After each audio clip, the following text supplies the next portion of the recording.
के खासदार लोग 9 खासदार लोग जो वॉकआउट किए हैं, उससे ये चीज़ पता चल गई कि आप लोग को हमारे लिए स्टैंड लेना नहीं है। सिंधिया साहब से मिलने के लिए कुछ मुस्लिम समाज के लोग गए थे, बॉडीगार्ड ने साइड में कर दिया, ये सिंधिया साहब नहीं करते। ये राजनीति का बड़ा दुर्भाग्यपूर्ण चैप्टर है।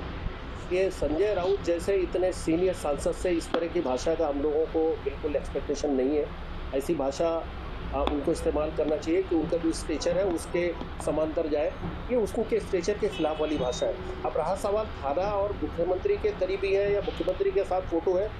महाराष्ट्र में 1960 में हमारा ये स्टेट बना है। आज इतने दिनों में पहली बार ऐसा मुख्यमंत्री बना है जो सामान्य जनता का मुख्यमंत्री है। आज रास्ते में चलते चलते आदमी उनको हाथ देता है, खड़े हो जाते हैं। इसके पहले भी मुख्यमंत्री थे, शिवसेना के 28 साल मुख्यमंत्री थे। जब इसके पहले के मुख्यमंत्री ने एक्सेस ही नहीं दिया किसी को, उनके अगल बगल फटकने का कोई चांस ही नहीं दिया, तो कोई कहाँ से फोटो खिंचवाएगा और कोई कहाँ से उनकी तारीफ करेगा। आज ये मुसलमान, देखो ये नैरेटिव है, ये बिल्ड किया जा रहा है क्योंकि मुख्यमंत्री साहब का जो ये हम लोग उनके वोटर और हम उनके वोटर है और we are proud to be voter, उनके वोटर होने का हमको गर्व है क्योंकि हमने जिसको वोट दिया था वो आज मुख्यमंत्री बना है। और मुख्यमंत्री बनने के बाद आज इन 2-2.5 सालों में उन्होंने पूरे महाराष्ट्र की काया पलट कर दिया है। जो आप विकास देख रहे हो, आप मुंबई थाना या महाराष्ट्र के किसी भी हिस्से में चले जाओ, ये विकास महाराष्ट्र के लिए सपना था। इस सपने को साकार करके किसने दिखाया? एकनाथ शिंदे साहब ने।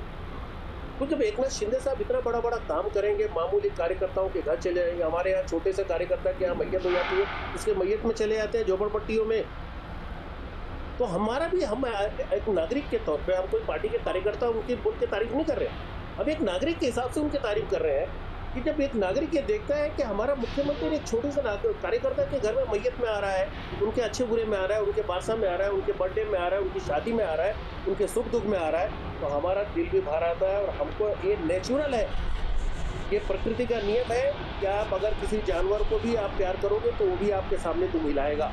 तो हम तो आप थाने के लोग तुम्हारी बात है, तो आंदोलन करने आए थे, वो तुम्हारी बात है, क्या वजह थी आंदोलन करने की, इस वजह से आपने आंदोलन किया? देखो, हमें जब ये मालूम पड़ा कि उनके 9 सांसद, जब ये वक्फ अमेंडमेंट बिल आई है तो उस पर महाराष्ट्र विकास आघाड़ी के और इंडिया आघाड़ी के लोगों ने अपना जो भाषण शुरू किया, तो उसके विरोध में भाषण शुरू किया।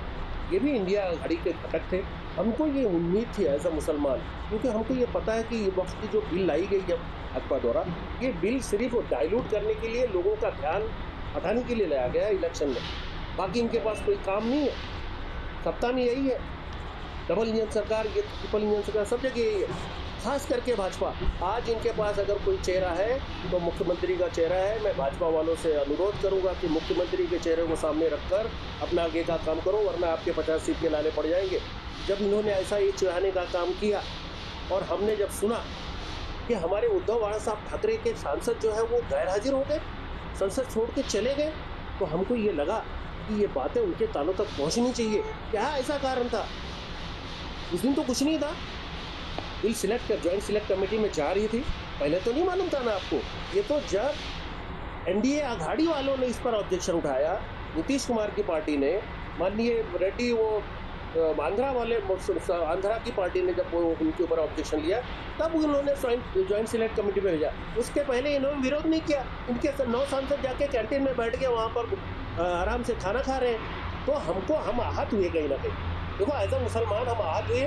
हमको ये लगा कि जब मुसलमानों ने इतना दिल से और इतना खरगोश और इतना टूट कर इनको जो है वोट दिया है, आखिरी हद तक वोट दिया है, तो फिर इनको हमारे हित में बात करनी चाहिए थी वहाँ। अभी आपकी क्या मांग है? जैसे कि संजय राउत ने आपका फोटो दिखाता है, कहा कि ये भूटे लोग थे, उद्धव ठाकरे से क्या मांग करना चाहोगे?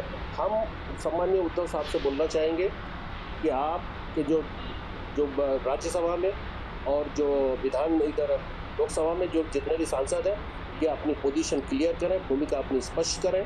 अगर ये इस तरह की भूमिका लेंगे तो हमारे मन में जो है ये आएगा कि हमसे गलती हो गई कहीं ना कहीं, और आगे ऐसी गलती हमें नहीं दोहरानी चाहिए। ये हमारी माननीय उद्धव साहब को हमारा निवेदन है कि आपको मुसलमानों ने प्रेम दिया है, उस प्रेम को कायम रखना नहीं रखना ये आपके हाथ में है।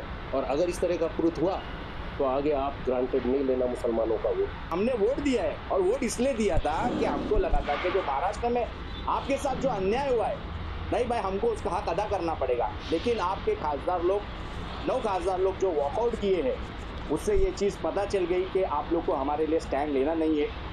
और ये पिक्चर उसी दिन क्लियर हो गई जिस दिन आपके 9 के 9 मेंबर ऑफ पार्लियामेंट वॉकआउट किए। वक्फ बोर्ड अमेंडमेंट का जो बिल आया था, हर पार्टी ने, अपोजिशन पार्टी ने उसका विरोध किया।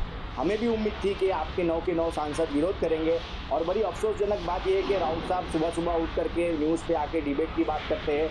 मुझे ये चीज़ समझ में नहीं आती वो वक्फ बोर्ड अमेंडमेंट के बिल के ऊपर क्यों नहीं ज़्यादा बात की है, और क्या वो वक्फ बोर्ड अमेंडमेंट के बिल का विरोध करेंगे। उनको वो स्पष्टीकरण देना ज़्यादा इम्पोर्टेंट था, ताकि फ़ोटो दिखा के किसी के ऊपर आरोप करना ये भाड़ोतरी लोग हैं और सुपारीबाज है। वोटिंग के टाइम भी यही दाढ़ी टोपी वाले लोग आपको अपना भाड़ोतरी और सुपारीबाज नहीं दिखे क्या? वोट ले लिए। किस तरीके से लोकसभा में आपने वोट डाला इंडिया अलायंस को, हाँ आने वाले विधानसभा में किस तरीके से उत्तर मिलेगा? रिजवान भाई, अभी ये खासदारगी के लिए जो इन लोग ने स्टैंड नहीं लिया तो ये बहुत बड़ा क्वेश्चन मार्क हो गया है अभी। मैं कल भी न्यूज़ में देख रहा था, बहुत सारे लोग कमेंट्स में लिख रहे थे कि भाई यार हमने तो दिलो जान से इनको वोट दिया कि ये लोग हमारे स्टैंड लेंगे, लेकिन ये लोग खुद वॉकआउट हो गए। और सोचना तो पड़ेगा, और ऑप्शन भी बहुत है। संजय राउत साहब फोटो दिखा रहे लोगों का, तो पहला मैं बोलना चाहूँगा कि वो सुबह सुबह वो क्या करते हैं, खाली फोटो में आते, लोगों में नहीं आते। लोगों में जो रहता है ना, उनसे आप बात करें। फोटो दिखाने का काम, अभी जब फोटो तो मैं भी दिखा सकता हूँ। देखिए ये राजन बिचारे साहब के साथ में वो, ये देखिए देखो उदय साहब भी मेरे साथ में है। और अभी एक चीज़ और बताना चाहता हूँ, एकनाथ शिंदे साहब की बात आ रही है। देखो अभी देखो इसमें ना उदय साहब से मिलने के लिए कुछ मुस्लिम समाज के लोग गए थे, बॉडीगार्ड ने साइड में कर दिया। ये शिंदे साहब नहीं करते, गरीब अमीर जात पात नहीं देखते, कोई भी आया आओ क्या काम है क्या प्रॉब्लम है, सबकी तकलीफ सुनते, सबसे बात करते। ये इसको क्या मालूम मेरे संजय राउत साहब को। और रही बात तो बिल के ऊपर अपना मुस्लिम के लोग गए थे, मुस्लिम लोग गए थे, ये इसका सवाल करना था इन लोगों को कि आप 9 लोग भागे क्यों। इंडिया अलायंस के लोग बोले, वहाँ पे विरोध किए, MIM के लोग किए, राष्ट्रवादी के लोग किए, सब ने विरोध किया, आप क्यों भागे। आज महाराष्ट्र में सबसे मुसलमानों के हित तो तुम ही हो, लोग तुमको ही वोट दिए ना, तो आप क्यों भागे। आप इस पर जवाब देने के बजाय सुपारीबाज कह रहे हो। आप अपने आप को पहले देखो।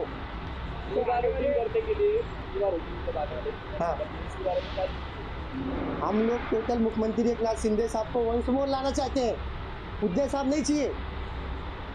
ऐसा करेंगे मुसलमानों के साथ, ये करेंगे। अगर पूछने गए कुछ सवाल तो सुपारीबाज, गुंडे, क्रिमिनल, इसलिए वोट दे रही पब्लिक तुमको। हम लोग वंश मोर वापस मुख्यमंत्री एकनाथ शिंदे साहब को मुख्यमंत्री बनना देखना चाहते हैं।